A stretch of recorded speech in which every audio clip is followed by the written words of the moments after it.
Okay, we will call the town council meeting to order. It's Wednesday, June 18th, 2025. It's currently 6:32 p.m. We'll start with pledge of allegiance. Pledge allegiance to the flag of the United States of America and to the republic for which it stands, one nation, under God, indivisible, with liberty and justice for all.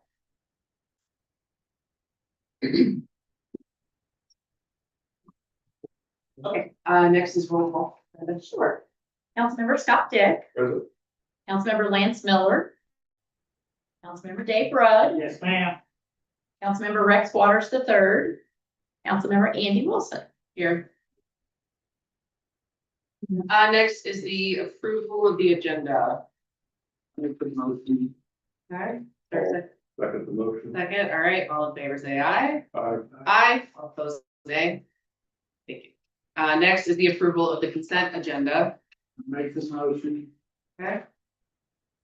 Second the motion. Okay, all in favor, say aye. Aye. Aye. All opposed, nay. Okay, that's passed.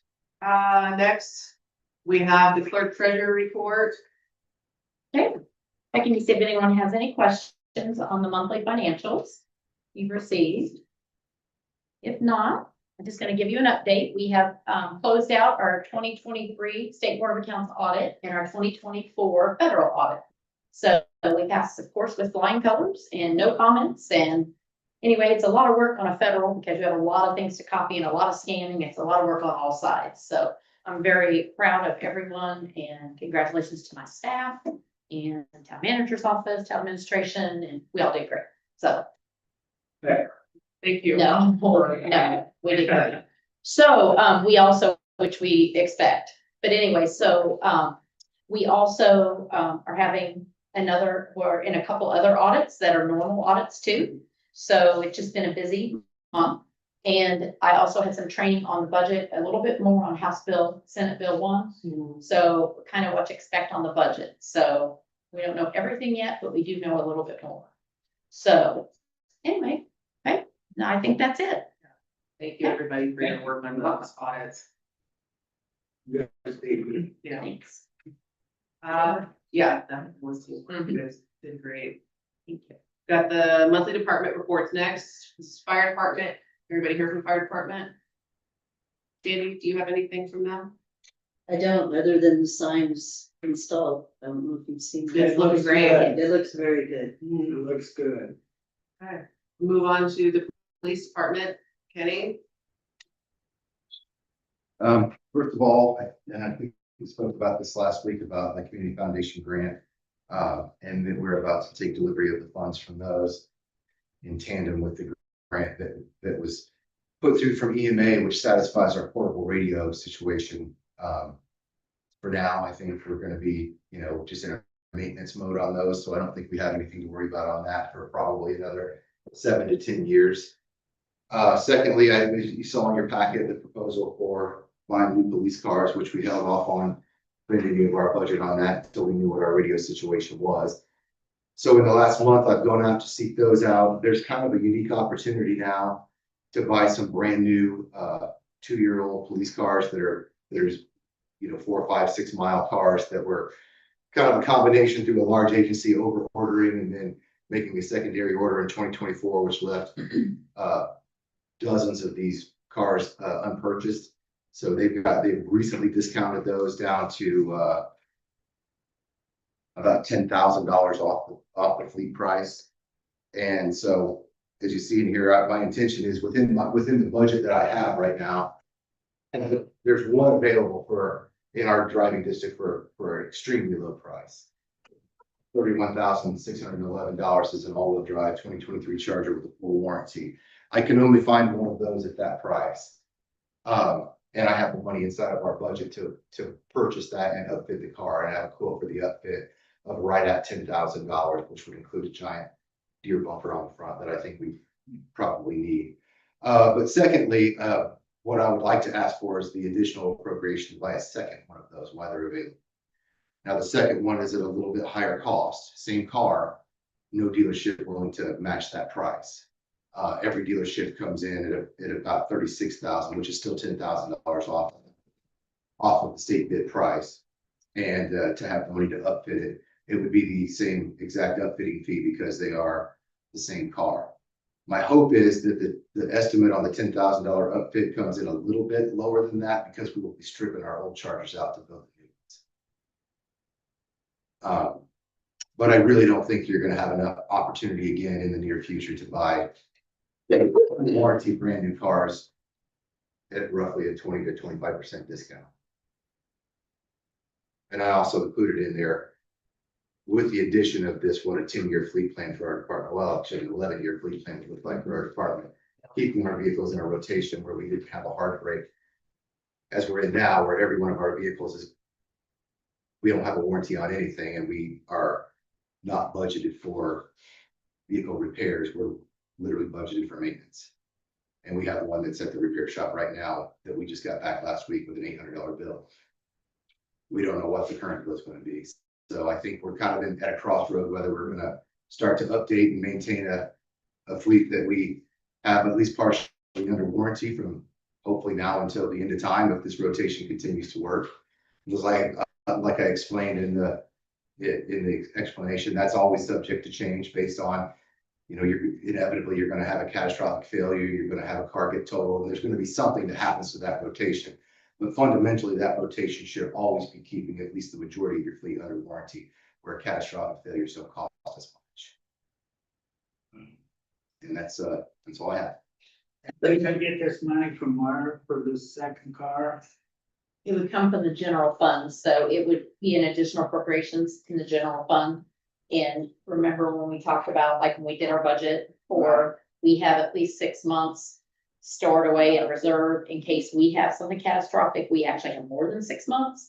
So we're very frugal. So to make sure that we do have money. So if it's something that needs to be replaced because of safety and, you know, everything else, you could do that. We can apply for additional appropriations, which we will get because we have those funds saved back in case of an emergency. So it would be general fund for both of them. And one, the first one he already has in his budget. Yeah. But we need to be able to go ahead and write the check, so these cars Right. don't get sold to someone else, right? Yeah, and the first one, the one at the you know, the cheap, super cheap one, and everybody knows I'm a pretty frugal guy, which is a polite way of putting it, but I have this one reserved until Monday, Right. so we're right there. But in their motion, I Right. for them to make it where we can go ahead, if you approve these, then we can go ahead and write the check. Well, I'd make a motion for him to buy both of them. And give him 46,600 or something for the second one. Out of general fund. And the clerk's office can go ahead. Yes. Okay. Any questions? Kenny, what kind of mileage do you put on a car right here typically?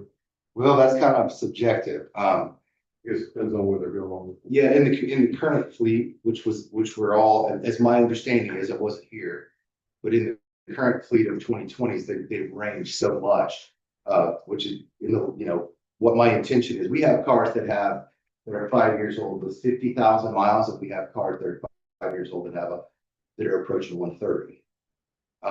That's, you know, just some management issues maybe that have happened in that 5-year window of time. It just didn't keep those very standardized. And I know there's going to be some fluctuation, but that's probably bigger. So, and I know this isn't spelled out in the fleet plan, but that's part of the thought is, like, I'm driving the highest mileage car right now, which is fine with me. I don't ever intend on having a new car. I don't think that's very good leadership, but as we replace the vehicles for the other people, then I will just take the best of the hand-me-downs. And so we will keep in the fleet the lower mileage cars, although we do have a medium mileage car right now that's typically the most expensive car in our fleet, particularly problematic. And That is a really good price. yeah, it's a really good price. Are you gonna get anything, what are you gonna do with the other vehicles that you're replacing? So I've got them set up on these as trade-ins. Right. Now, you know, we're trading in those super high mileage Chargers, which we have a couple of those that are very low mileage that we'll keep in the fleet. And my intention is to drop the fleet by one. Currently, you have 9 vehicles in your fleet. And so in part of that plan, I talked about bringing the fleet down to 8. And that gives us enough people, enough for our auxiliary policemen to work during all the events where we have everybody called in. And it still gives us a chance to have a spare car.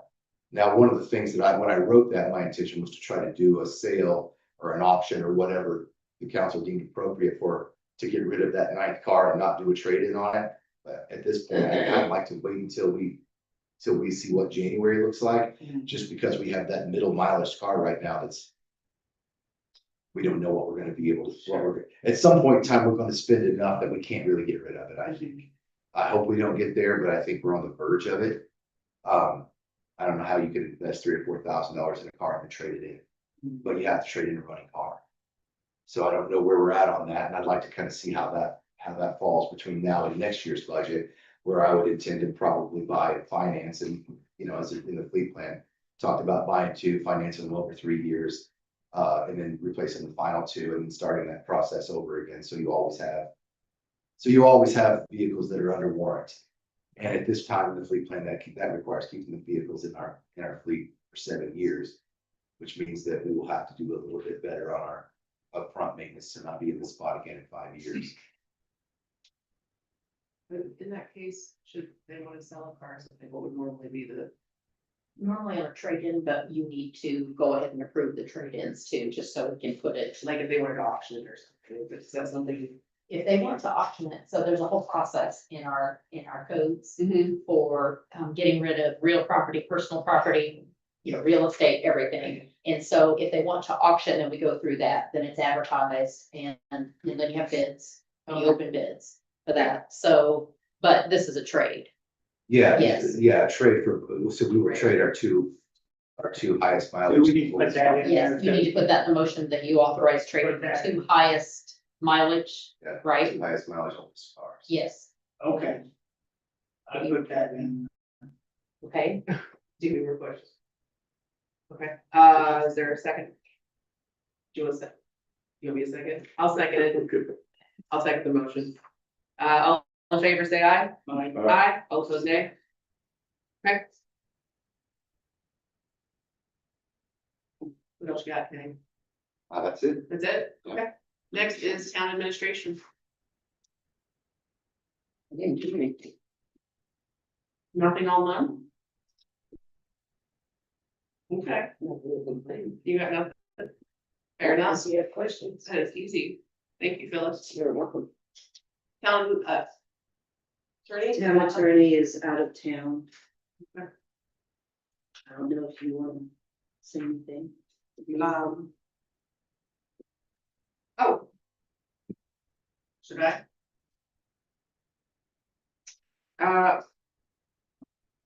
Well. All right, I guess everybody's not curious. Wanda will be, she'll be retiring soon. So it'll be in September, is that I correct? believe so. Yep, so our town attorney Wanda Jones will be retiring, and then we will begin a process to find and hire a new town attorney. So what I would ideally like is to have somebody that comes in before she retires, so they can shadow her and kind of get up to speed with what she has been working on, so then they can move forward after she moves on with her retirement.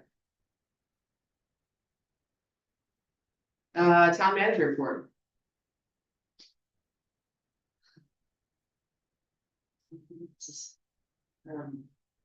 I've been working with Senator Houchin's office to see if I can get him to get the sidewalks paved Okay. in Nashville. It will be a bit of a process, but we've started it. Good. I don't know what more other than what's on here. Okay. Okay. We'll move on to old business then. First thing is to consider ordinance 2025-06, which is creating a stormwater utility. You guys did the first reading of this, then asked for the utility service board to kind of take a look at it, and they did. But they didn't do it in a formal meeting. But when I emailed them they were all in favor of going ahead to take on the stormwater, being the overseer of that utility. Okay. All right, are there any questions on this ordinance? I'd like to add a little bit to that. So we're proposing we set up a stormwater utility. We're gonna hire a consultant for that, and it would be a small fee that would be added to water and sewer bills, or I'm not sure how that will be administered, but it's not gonna be a huge amount of money. And I know our needs are like 15 million or something. It's a huge number, but we're not gonna be able to do that, but we could do something as a start. So let's say we get $10 for each user per month or something. The end of the year, we have about $100,000. That doesn't sound like a lot when you look at the town, but you could leverage that with a grant of some sort and maybe do a project every year that's $300,000 to $400,000. And then every year, 10 years, you've done $4 million of work. That goes a long ways in a community like that. So I just wanted to put that in perspective. We're not saying that the master plan that we have for the stormwater, that we can do all that, but we're at least gonna put a little dent in it, and we're gonna get a good start on it. Thank you. Is there motion? I'll make a motion that we approve the ordinance for the Nashville. Second reading? Council. Second reading? Yeah, second. Second reading by title only. Ordinance 2025-06. Ordinance of the Nashville Town Council establishing a stormwater utility for the town of Nashville, Indiana. Okay, is there a second? All right, any questions or comments? All right, all in favor, say aye. Aye. All opposed, nay. Okay. Now you can do what you wanted to do. Well, yeah, He did. Oh, you read it. You're not gonna say in the that. motion. Yeah, okay, so now. Yeah. Okay. Now you want to make another motion? Adopt. To adopt it? I'll make a motion that we adopt, by name only, is that right? Ordinance, Ordinance, isn't it? adopt the ordinance 25-06.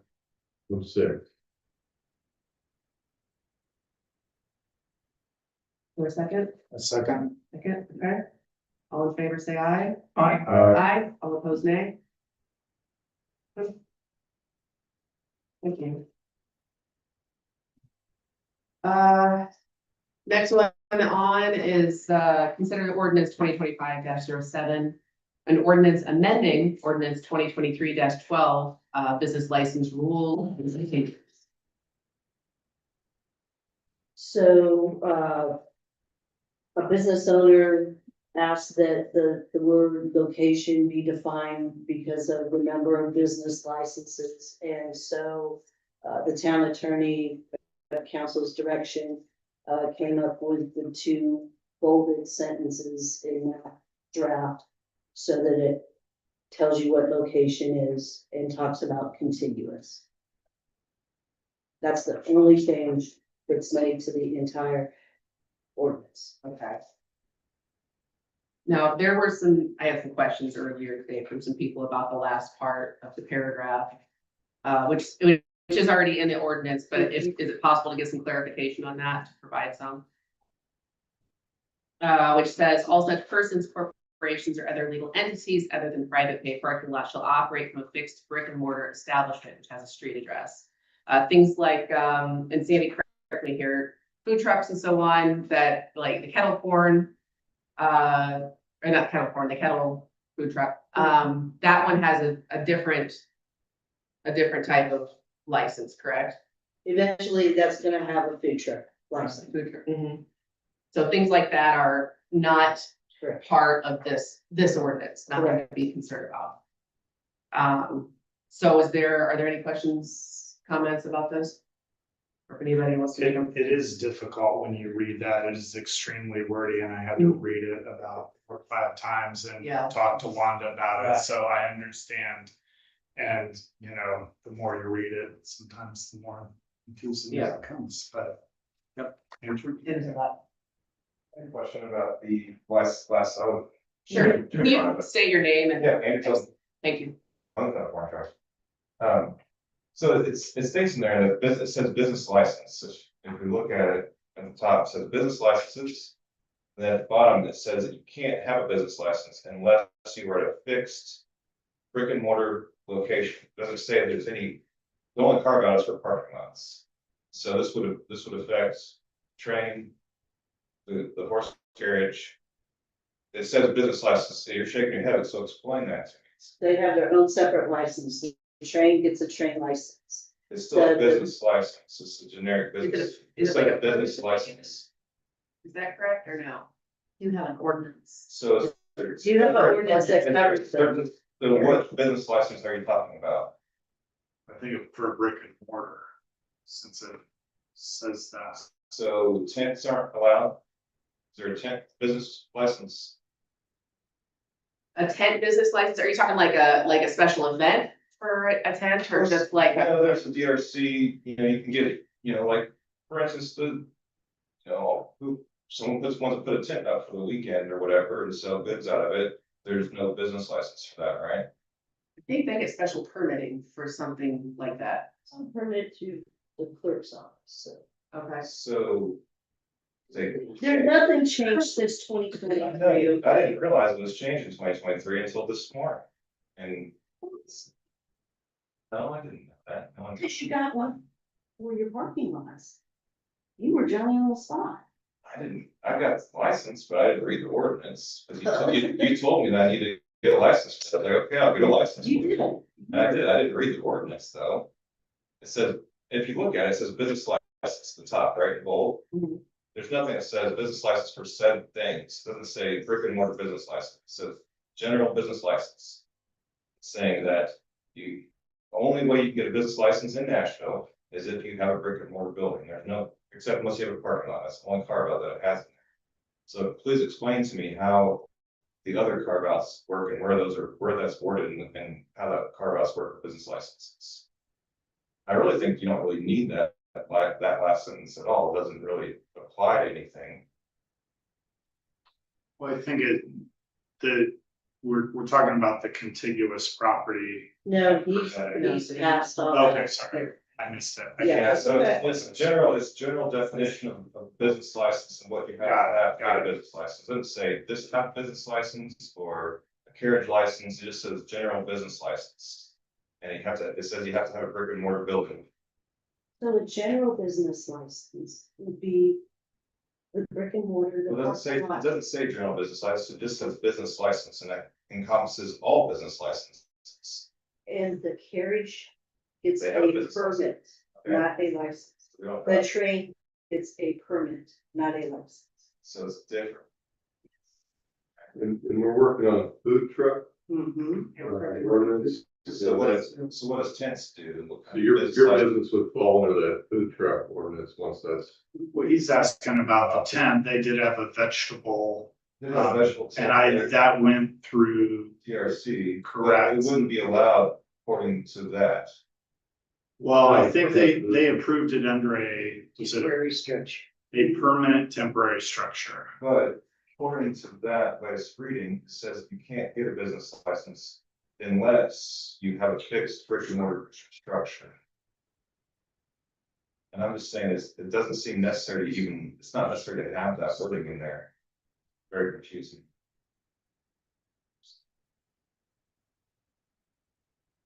So currently, if someone came into my office and said, into the clerk's office and said they were gonna put a tent up for the weekend and have sales, then it would go through the itinerant business license because of this wording that's in here. I'll say the vegetable stand that was up for the summer. Uh-huh. Guess according to that, it wasn't allowed use. You shouldn't have got. It was temporary. Well, but you can. It was. I mean, it's a good issue to bring up, honestly, and I mean, to be very honest, I'm not a huge fan of permanent temporary structures in town because you know, it lends itself, since it's not a permanent structure, it lends itself to deterioration in other ways that a building would not. Let's just put it that way, so. Well, but the way it's worded, we don't have a food truck ordinance, so to me, doesn't exist, so at this point, our food trucks aren't allowed in town, Okay, is according to that, according to this, yeah. so that's problematic.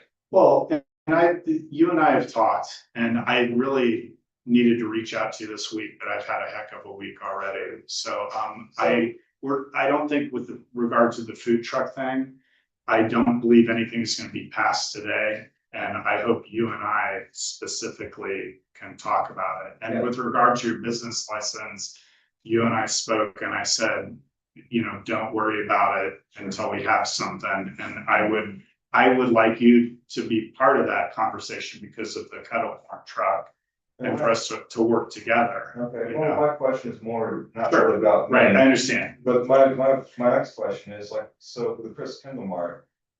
What if they're like, so that would not, so the itinerant merchant license is not a business license? Correct. Yeah, that's gonna be different. So those are like special events.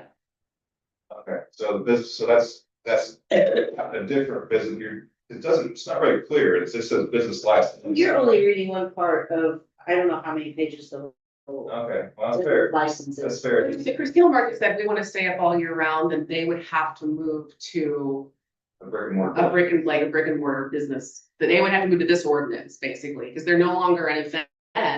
Wouldn't be able to say tenants.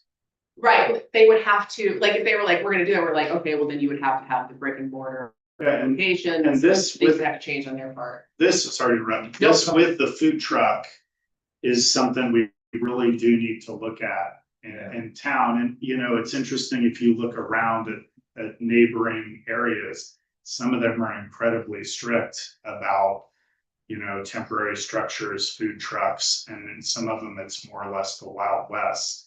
So I think that this is an important issue to be talking about, and I appreciate you bringing that up because it does need to be specific. It's And- just too general, and then there's also, Yeah. then it's like, okay, well, how's it fit with this? What happens with this happens? So it's Well, like, and yeah, one of the things I would like to do with the food truck thing, when we get it really ironed out, is Bloomington does a great job, whether you like their laws, ordinances, whatever. They're really great about having, for anything, obtaining a license, business license, obtaining a food truck license. They have like a quick reference sheet, Oh, yeah, and they're fantastic, and it's one page. And it says, go here, here, and here, here's the numbers, here's the general rules, and It was super easy. yeah, I would really like us to have something like that for this type of thing. And then, It definitely needs to, for food trucks to be able to operate in a place like this, they need to know what the process is. It's like, yes, process is, oh, well, you gotta, yeah, they'll know what you can do. well, you shouldn't have to read a huge, like Sandy said, it's buried in there, and to understand it, it should be as quick in layman's terms as possible. And And then know what to do and how it's done. Right. So there's no. I would love to have some of those sheets like B-Town does, because it makes it easier when I'm looking something up. Yeah, okay, well, that was my concern. So I don't think it's really necessary to have that in there. It's caused a little bit of confusion. I know that, I don't see that there are business licenses that, like the Euro truck, the little Euro stand, I think that's on wheels. Well, He's got the building behind, but his actual stand is on wheels, so it's like, Yeah, the ice machine, but he that's operates. another one. Yeah, so So there's some gray in there somewhere. I'm not a huge fan of those. I'd really like to see those be brick and so You're talking about the ice machine up there, correct. isn't that covered and? It is, but it's on wheels. It is actually a food truck. Is it really a food truck? Yes, it is. Yeah, I didn't know that either, but. Yeah, so, okay, we'll talk about it next time. Thank you, Andrew. So, your options are to have no reading, have a first reading, and wait another month and have a second reading and vote to adopt, or you can have a first reading, suspend the rules, have a second reading, and vote to adopt it. It was great. What would be the alternative? I mean, I don't know, it's very long. Doesn't make sense. This is the part that changed. This is the part that changed, Yeah. which they were okay, they were good with. Mhm. This is the part they just noticed it was already in there. They had started about.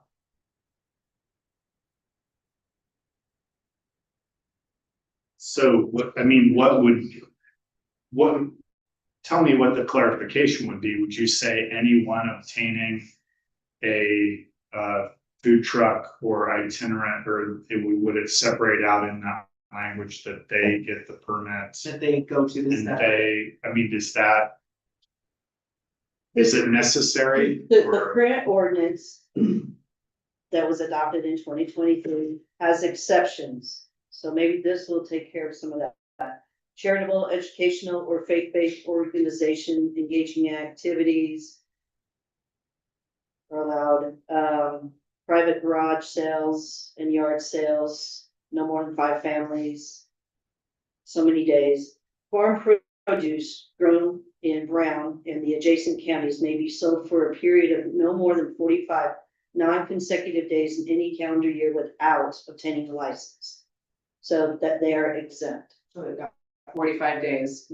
Correct. The location of the sales site may be subject to the approval of town administration or the town council if it involves encroaching on public right of way. And then, of course, disabled veterans don't have to pay for a business license, but they can get a peddler's license that they don't pay. But I don't believe there is a peddler's license anywhere in the county, so that is something we will have to look at, because people ask for it, I've called the county and I've never heard of a peddler's license. So that is something we will have to work on. Probably needs removed. Could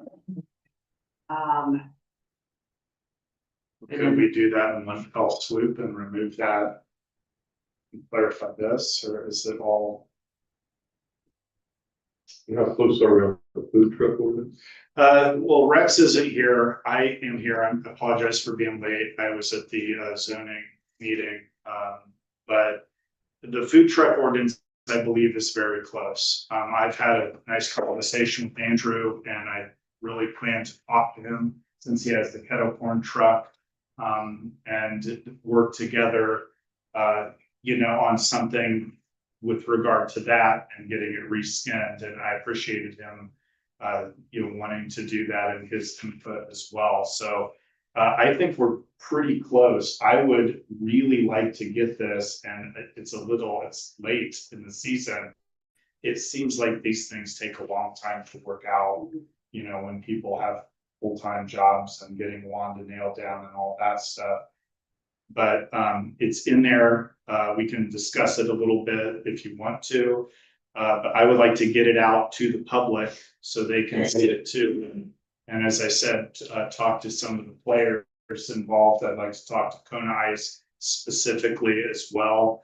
And maybe even the Donut Central. I know that guy's done some construction for us as well. And really talk to them before we pass anything. And so Andrew's business would be following the food truck ordinance business? I Can we believe do so. both of these at the same time? Or is this something we need to do sooner than? Is this something that needs to be done? This Today, any reason, yeah, the business license one for Well, that, we can't make a decision with Mr. Gould's request until you choose to go one way or the other. well, I know that might, does that affect him negatively in any way right now, his businesses? Just not getting. He's only purchased one business license, Okay. and as the ordinance is currently written, without this amendment, Mhm. he needs more than one business license. And also in my office, we have some questions and things we'd like to talk about on the food truck too. Since Absolutely. We we'll be figured, the ones that'll be issuing it, Yes. so we have some questions too. and that's, we big figured, one of the things I talked about with Wanda, since it's been a struggle to even get it in here, is let's get it in here. Let's let people look at it, and then let's iron this out. And I don't want to rush anything, because when you rush it, like Andrew's bringing up language, and when things do, it is tough. Because not only if you rush it, people will find the loopholes in it, and not that everybody's out to abuse an ordinance or anything, but also, it doesn't hold up in any way when challenged or talked about, or it's confusing. So I think it needs to be as clear as possible, and I do think there needs to be more input now that we have a document involved. So, And the itinerant business license can be very confusing to people too. So that is definitely something that, so I think working on the whole process is gonna be a good thing. Well, I say, so, Yeah, we'll hold off on this It's not for like we're hurting. another month. Yeah, I mean, it's not gonna. As It's long as not. it's not negatively affecting Right. any businesses right now, I know we've got to wait on that, but we'll put it off. So we'll put this one on hold right now. And then we'll keep working on the wording and so on. Hopefully we'll get that through next month. That's food truck ordinance regulations is next. You wanna talk more on that? Yeah, I mean, I'm not gonna read the entire ordinance again. I'd like to get it out, and talk to Andrew, because we had discussed kettle corn has been there for a long time. And he gave me a little bit of the history about it. And we had a very good discussion about how the ordinance moving forward would or would not apply to him. So a few of the highlights of the proposed food truck ordinances is they would not be allowed in the village except if there was a special event. It's common for historic towns not to have those anywhere in like the downtown historic area. So they would be allowed. There are some exemptions for institutional, like school, and places like that, which is also common with any of those. You would have to get licensed. The license process would be wrapped up with the health department. So, you could get anything from a 3-day weekend license to an annual license. And those are in line with neighboring towns. They're actually a little bit, I believe, cheaper than Bloomington. That was a big debate as well as what that should cost. There's also a distant requirement that they could be from a brick and mortar restaurant, which is another very, very common rule of those food trucks. Of course, they're working with the health department. You'd have to have a health department inspection like a restaurant. And again, the permitting would be wrapped up with that process. There's a rule on waste disposal, gray water. I mean, it's pretty typical stuff. There'd be, restrictions for signage and noise and things like that as well. Let's see. There is a clause that you would need to pay the food and beverage tax, which some counties don't have, some do. I know I've talked to the Donut Central people and they pay that. The kid was like, oh, we got a special button for Brown County that gives the food and beverage tax. And then it does discuss special events. I think, institutional, non-historic areas, and then parties, festivals, events are really good places for those to happen, and for food trucks to happen. So that does leave the options open for everything from the Chris market to even could be worked into a parade kind of area before parade. It could be a food truck roundup weekend that was a special event. So there was also been discussion, and this is not in here. I know Sandy had talked about it, and I think it got in here.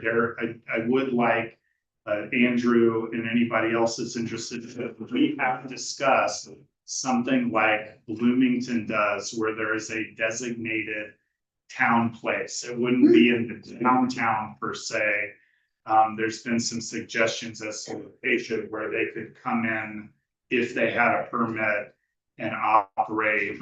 One, I mean, the days are subjective and nothing's been decided. Right. But whatever, the first Friday of the month, I mean, we have decided nothing, but there would be a place to come that they could come and operate on a given day of the month, a given day, every other week, I mean, that's a discussion I think that could be had to carve out a place for them as well, so.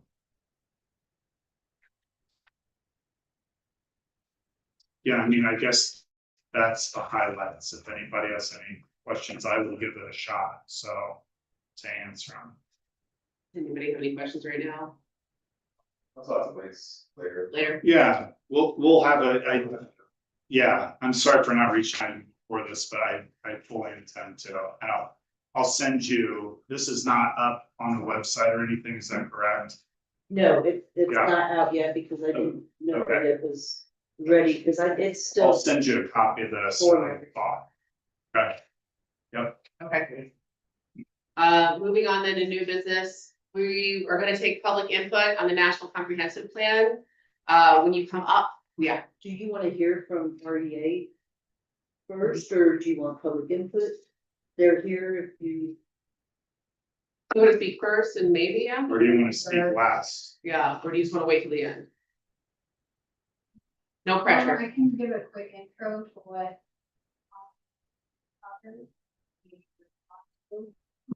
Sure, so she'll come up, she'll give you a little instruction, any questions that you have, when you come forward, please state your first and last name. And, also you will be limited to 3 minutes per person.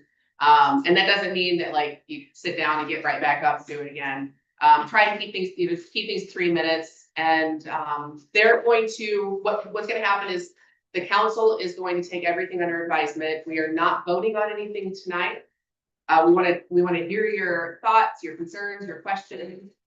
We will take those under advisement, everything we've written and given to the consultants. And then they, we'll talk about making the changes for however needed from that point. So feel free to stand up and provide an introduction for yourself. I'm Allison Richardson. I was the project manager. Can everybody hear her okay? Yeah, sorry, I'm soft spoken. My name is Allison Richardson. I am part of the consultant team of the town hired to write the comprehensive plan. I'm here with my colleague Rose Sobel. We did about a year to a year and a half long process where we gathered input from the public, did a lot of research about the town, and then built out different concepts based on our scope of work and what we heard from the public to develop our comprehensive plan. It included recommendations for lots of different aspects of the town. The main chapters that we had were land use and development, economic development, arts and history, nature and outdoor activity, utilities, transportation, and I think that was all. I might be off. But you have those printed out in front of you as well. So we developed goals and recommendations for each subcategory and then some action items to go with them. And you have all of those. We've had several rounds of public comment, including a public open house and online submissions. We completed a review joint council meeting and a redevelopment commission meeting where we went over a summary of the document. We attended the Brown County Area Planning Commission on the 27th of May, where they made a recommendation with some recommended adjustments to the draft, which should be in your packets as exhibit 3. Is that right? Didn't get one, so I can tell you. Okay, never mind. We submitted a memo with some recommended changes. They'd also asked for a summary of public input. That unless you have a specific question about the plan, I'm going to stand by for comment. Ideally, we would hear public feedback, and if the council would like us to make a change, we would have some time to respond in writing, but anything in the plan now that I can answer, I will try to answer. Okay, thank you. You have one? Okay, signatures. Oh, yeah, Regarding this. yeah, I've got it. Please, okay, oh, he's got it, okay. Yeah. Just say you could introduce that for the record. Sure. Okay, yeah, we'll put this before we start with any questions. There was a petition written called Protect Nashville's Creative Freedom. I'll read it really quick in case anybody if you haven't seen it.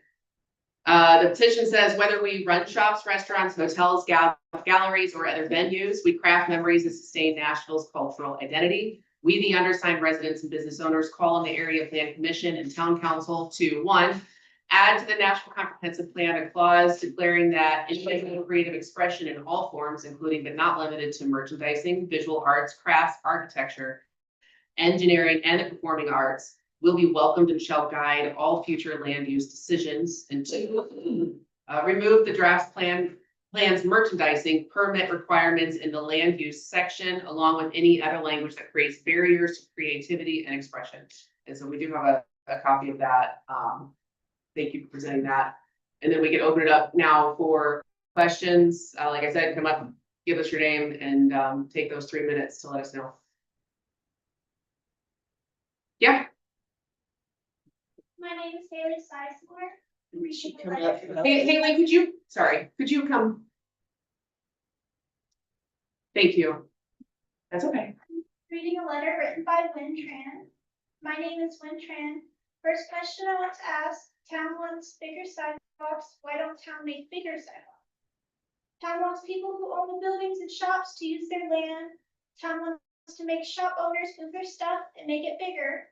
That's not fair for shop owners. If somebody gets hurt on their sidewalk, who gets sued? City or owner? Old City can say not their land, put blame on shop owners to avoid getting sued. Why don't town focus on building bigger sidewalks and making them safe instead of bothering people who own shops and buildings? Leave them alone so they can make money to pay workers and pay their taxes. That's all.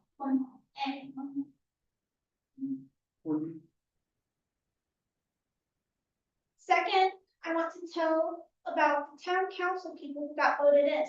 They're supposed to help businesses and building owners, not go around causing trouble and showing off how much power they have by trying to control shops and building owners. Those people should be voted out. The shop have too many problems to worry about. Thank you. Thank you.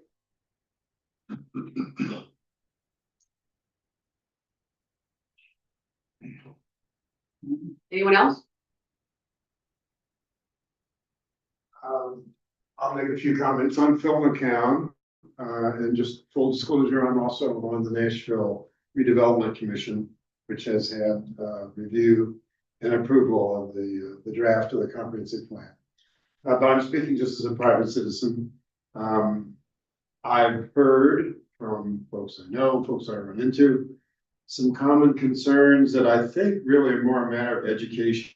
I think we've done perhaps not all we need to do to explain the ultimate purpose of the comprehensive plan to folks. I hear complaints about how this is government overreach. This is dictating requirements to residents and shop owners. And that is simply not the intention of the comprehensive, or I think the execution of the comprehensive plan. It is a collective vision of how we want to grow over the next few years. And without that, the growth is going to happen without any regulation at all. Use the word regulation, let's say insight rather than regulation. I know there's some real concern about land use, which is a term that is used in the plan on the one hand, and zoning, which is another item altogether. I think we need to do a better job of making that distinction for the folks in the community. Some people see this as, oh, we're going to dictate zoning regulations that directly impact me or my business or whatever. That is certainly not the intent. And I don't think it's even the expression of a comprehensive plan as I hear it. Thank you, Phil.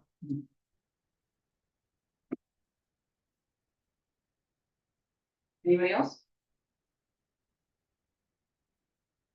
Okay, I do since nobody else. go ahead. You got 3 minutes. No, I've heard from several people about having to pay your parking.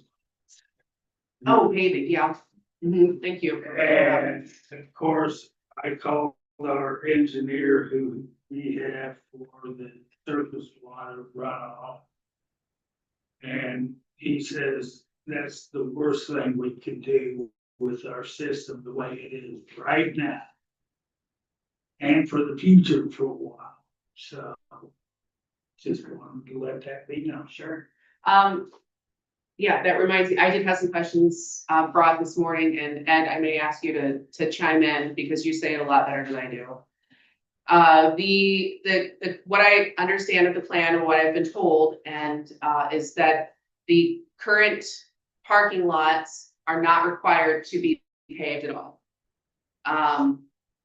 So, and I know that there's been some questions about that. The plan itself, even since it's a suggestion, even if there was an ordinance made, if you own the parking lot, Andrew, for another 100 years and you didn't change hands or anything, it could be gravel for that other 100 years. Correct? So it's new development. is what we're It's saying. new development is what they're suggesting, whether it would be this council or a future council somewhere down the road. If you were to sell that parking lot, and I'm sorry, Andrew, that I'm using you as an example, I just got your parking lot in mind. If someone were to buy it and say, I want to put a restaurant here, then there would be, as of right now, how the plan is, there would be talk about, okay, that needs to be paved, and then they would talk about the runoff and everything then. But right now, there's no requirements. Nobody is, even if an ordinance would pass, no one would be forced to pave their parking lots. Correct? Okay. And I did have a question last week from someone that I want to bring up also, concerns about the potential annexation. And that there is no annexation, the town cannot forcibly annex, correct? And if a community, neighborhood were to want to be annexed in, it would have to be 100% volunteer for that neighborhood to be annexed in. So the town can't come in and go, we're taking this neighborhood, it's ours now. I hope that clears some things up. I know that that's been a concern from a couple people.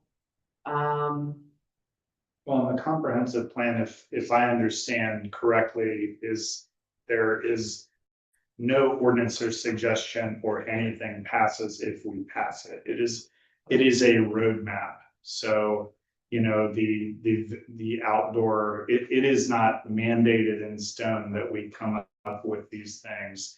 It is a suggestion.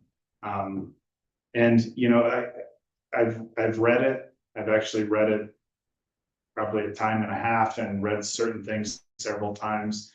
And, you know, I've also kind of looked at where ordinances are in our surrounding neighborhoods, and nothing in there seems to me wildly out of line. So, you know, whether anybody up here chose to put forth any ordinance or zoning suggestions, it would all have to come before the public and the council, probably multiple times before anything would happen. So, you know, I hope people don't think that this is a one fell swoop of regulations, zoning, land use. It's just not. So.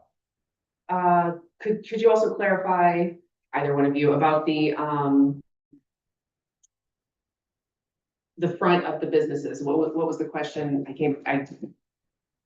Storefront, yes. There were some things changed, correct? Correct. So between the redevelopment commission and the plan commission meeting, there was a lot of concern raised about displays in front of storefronts, and it was very detailed. So the team talked about it and felt the best course of action was to take that section out, but leave in a recommendation to the council to consider looking at that in the future. And so, again, there's nothing in the plan that's a regulation or enforcement or an ordinance. Everything is a recommendation or a guideline. Well, and when I read the original recommendation for the storefront vending, I knew where all those measurements, at least in my mind, came from. It's the sign approval, right? You can only have so much per storefront per sign. I mean, that's just where my mind went, that that's something that we have and that it's similar. So. Does anybody else have any? Moving to the next. Not yet. The public comments? Yeah, public comment. You're pretty eager for that? What's that? You ready for that one? Public comment. Okay, all right, okay. Do you have any more for Arya? I'm sorry. Oh, would you like to, Or do you have any more questions for her? I know we've asked some questions already. If anybody does have any concerns they don't bring forward tonight, you can still contact the consultants. You go to nashville-plan.com. And there is a place where you can submit things still, because nothing's been passed. There's still time for you to put in your concerns, comments, questions, anything to them. And they are taking these, obviously, as you've heard, they are taking these things under advisement for sure, taking them seriously. So, And there's a link to the draft plan on the town's website, on the first page, on several pages. There's a link to that nashville-plan.com. So I try to put that out there for everybody to see. thank you. You know, a good examples are sewer and water master plan that, it talks about annexing and expanding services to different areas. And at the time that was written, it was best knowledge that we had that, we thought the development would be here or here. But if somebody came in here and said, we want to build subdivision or apartment building that's not in that master plan, that's certainly something we would consider. So again, that was something that we had as a guidance document that we were working with. But as far as what happened with that, that was just the plan that we had for the sewer and water.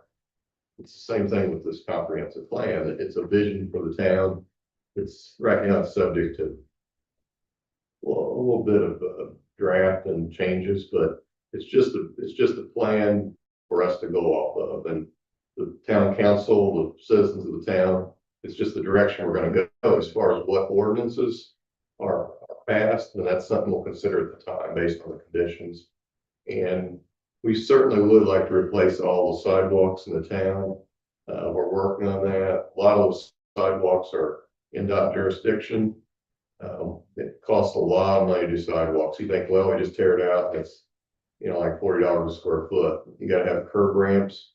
They got to meet ADA requirements.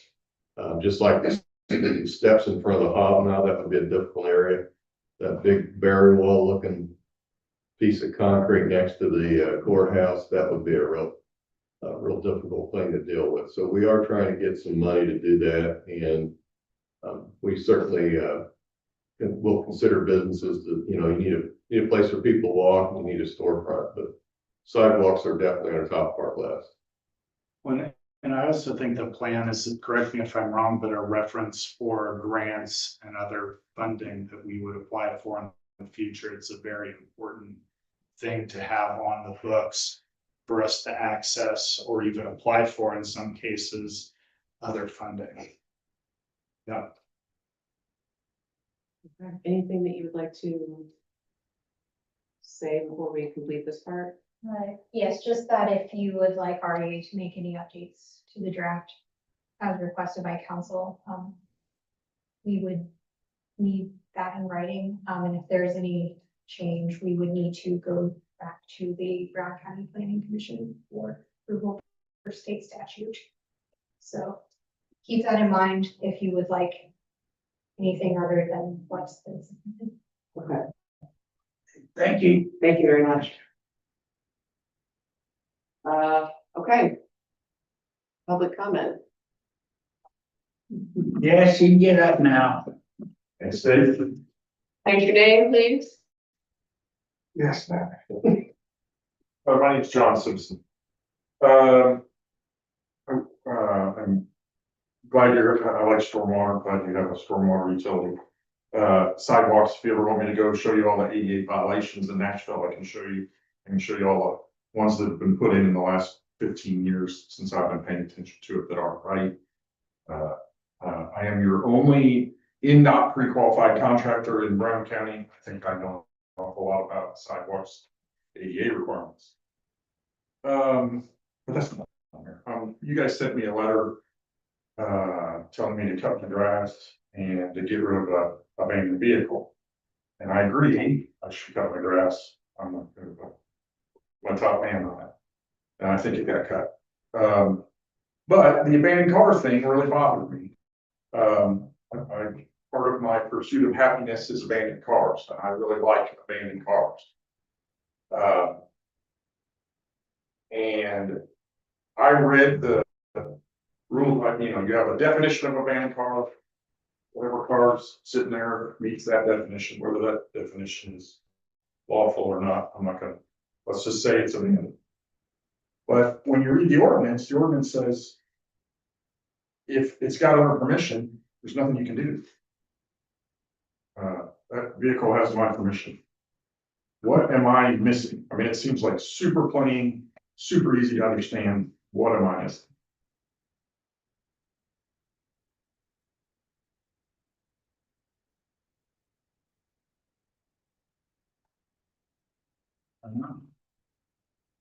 Yeah, I don't know. Yeah, I have to read it. I don't know you. I believe it should be in your Oh, you got packet, it? It's in your packet. the letter that here's, Well, the letter just gives the definition. It doesn't actually give the ordinance where it says, if it's allowed by the owner, you can come on my private property, I recommend against it. What's the address, if you don't mind, I mean, or general or street, can you just give me the I'm street? very private about that. Yeah. Is it in the letter? 45 percent Oh, okay. in the alley, next to the Yeah, moonbeam. that's all I was just wondering, is it? My cousin's truck. It's kind of behind, Big Woods Pizza. Yeah. That vehicle right there.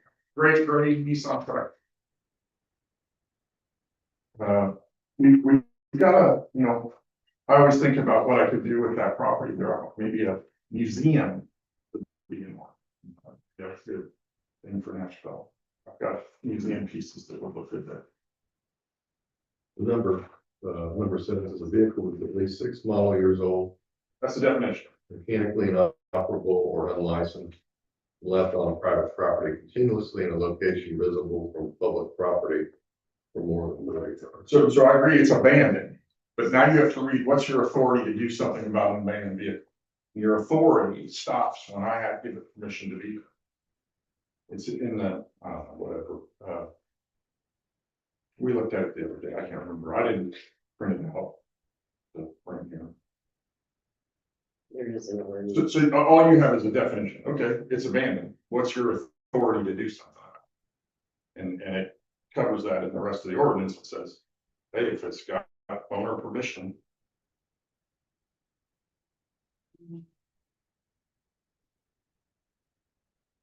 And I'm also not sure why this suddenly has become an issue. Like, what How long is it been there? The whole time, yeah.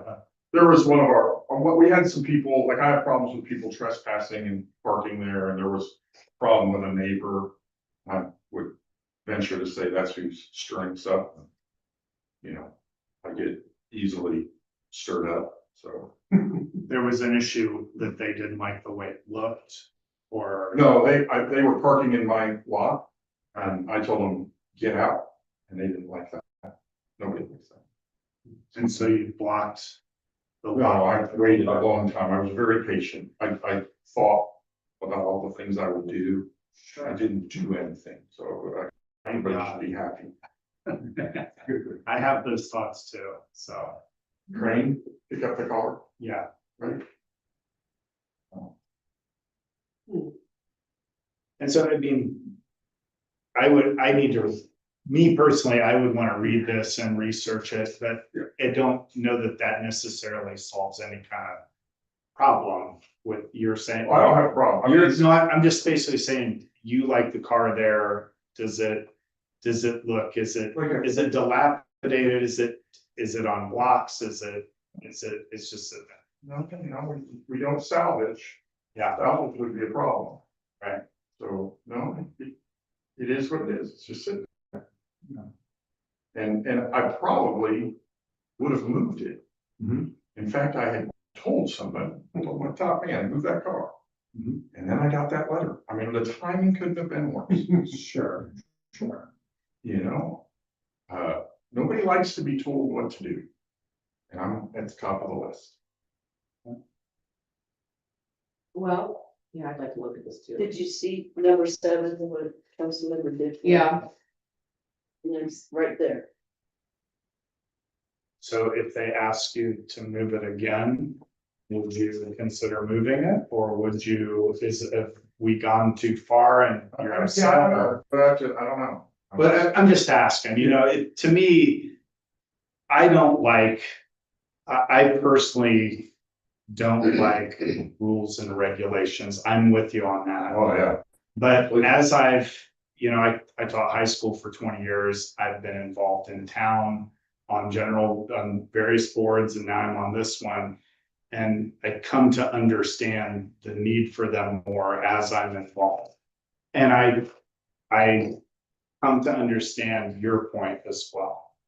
Because, you know, when you get something in the mail and you're like, what the heck is this? Yeah, I told Phyllis, I go, if sure, somebody had just said something to me, you know. But in the ordinance, I am to say. No, I know, I'm not saying you, Phyllis, somebody could have. Where would you move it to? What? Where would you move it to? An undisclosed location. With lots of abandoned. Which is Belmont. What about stepson's house? What's that? I don't know if we should leave it here or put it in front of my stepson's house. I'm starting a new I display did out there. describe that business to you before, a formal general store, you said that was very courteous. We have another spot too. Less house. Another option is if you got it plated, then it's licensed. And you're good to go. Yeah, it sounds like we just all maybe need to talk a little bit. And I really do appreciate you coming in and the way you've handled your, I mean, I can't tell you how much I appreciate your composure and not screaming and yelling and anything like that. It's very nice. So, No, thank you. It would, if it would continue, then it gets there. Yeah, yeah, We don't want it to get there. no, Anyway, We don't want to get there. Well, is you let me that, know, right?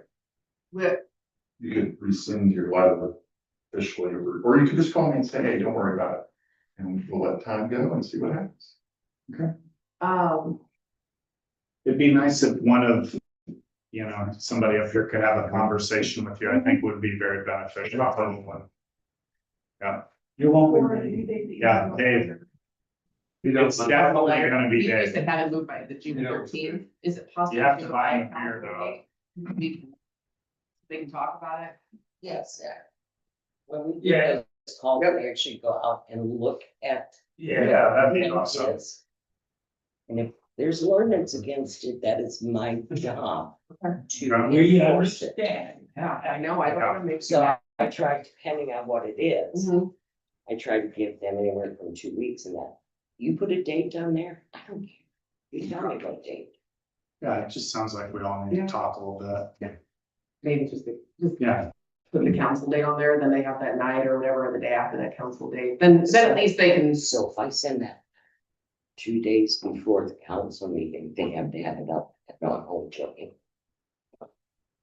Try again. Just because I don't want, you know, like, I know it's an ordinance and I'm not trying to take that away. I just like hearing from when they have those. I think we need to look at it. Yeah. There's a lot that. Train man wants something. Yeah, Brad's itching to get up here. Train man wants something. I just drove back to Tennessee, I was on an island, my grandbaby sleeping on the hard ground. I jumped out and had to cut my way out of my driveway. Great. Meetings are like a knife in my soul, you're my hero, Sandy, I don't know how you doing? I don't either, but state your name so everybody. Brad Knox, we own, me and my wife stuff and stuff. Yeah. Stand up. No, stand up. Please, Brad Knox. passing. Everybody likes her better than me, we all know that, don't rub it in, Phillips.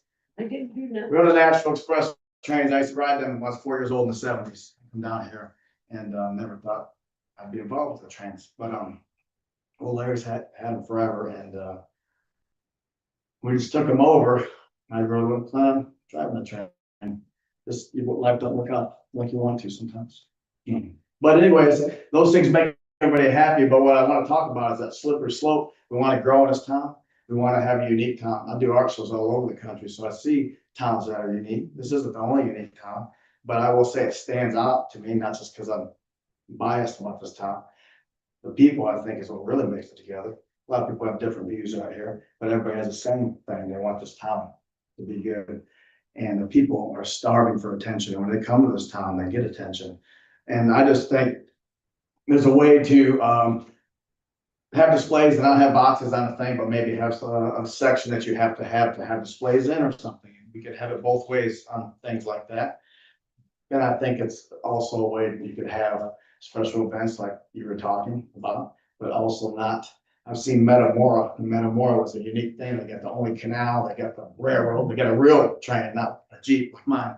And they got a train, they got a grist mill, and they got all that. And then they started having festivals, and they started having elephant ears, then they started having things that, kind of watered that town down. So I think there's a way to still have that stuff, but there's still a way to keep this place unique, but it's a hard job. It's not easy, but I think we can do it because, this place, I have people every day that come to my place and they just lose their stuff, want to forget about stuff for the weekend. We're a sanctuary for a lot of people. We're spoiled. I feel like I'm spoiled every day here. And I think you guys are doing a good job and you guys have worked it out, so. Yeah, all right.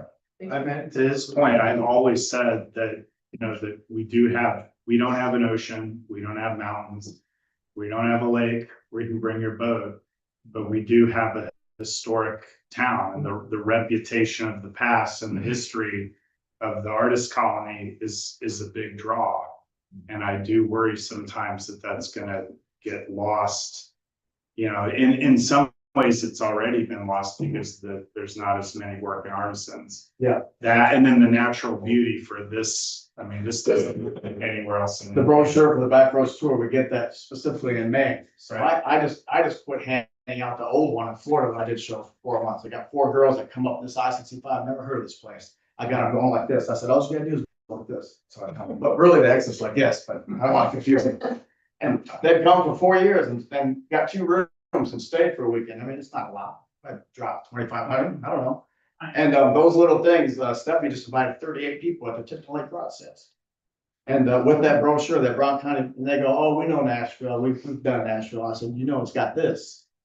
And so anyways, they're all puzzles, they're all pieces of puzzles. It's not just all art, it's not just all food, but I think it's, I think we can do it.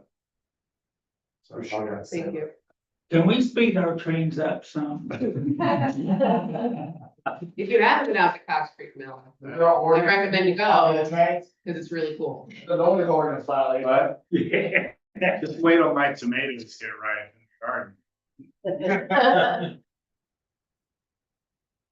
Thank you, Brad. Anybody else?